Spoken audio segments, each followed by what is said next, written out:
পরীক্ষণ পদ্ধতি। বুঝতে পারছেন? আচ্ছা, তারপর হলো মনোবিজ্ঞানী ওয়াটসন সর্বপ্রথম মনোবিজ্ঞানের পরীক্ষণ পদ্ধতি ব্যবহার করেন।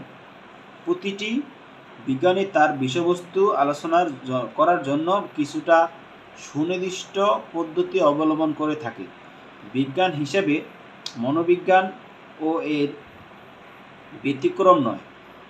আচরণ সম্পর্কিত বিজ্ঞান হিসেবে মানুষ ও অন্যান্য প্রাণীর আচরণের বিভিন্ন দিক সম্বন্ধে উপাত্ত সংগ্রহের জন্য মনোবিজ্ঞানের কতগুলো পদ্ধতি ব্যবহার করা হয়ে থাকে। বুঝতে পারছেন? আচ্ছা, তারপরে হলো পরীক্ষণ পদ্ধতিটা কি?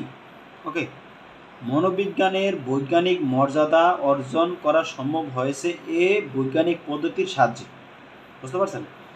পরীক্ষণ পদ্ধতি মূলত করা হয়েছে মনোবিজ্ঞানের বৈজ্ঞানিক মর্যাদা অর্জনের করা সম্ভব হয়েছে এর বৈজ্ঞানিক পদ্ধতির সাহায্যে। মনোবিজ্ঞানের ব্যবহৃত পদ্ধতিসমূহের মধ্যে পরীক্ষণ পদ্ধতিকে সবচেয়ে বেশি নির্ভরযোগ্য বিজ্ঞানসম্মত পদ্ধতি মনে করা হয় এবং মনোবিজ্ঞানিক অন্যান্য পদ্ধতির চেয়ে পরীক্ষণ পদ্ধতিকে সবচেয়ে বেশি ব্যবহার করে থাকেন, যে পদ্ধতিতে সুবয়োজিত ও সুপরিকল্পিত অবস্থায় সুনিয়ন্ত্রিত পরিবেশের সপক্ষে চলের উপর স্বাধীন চলের প্রভাব যাচাই করা হয় তাকে পরীক্ষণ পদ্ধতি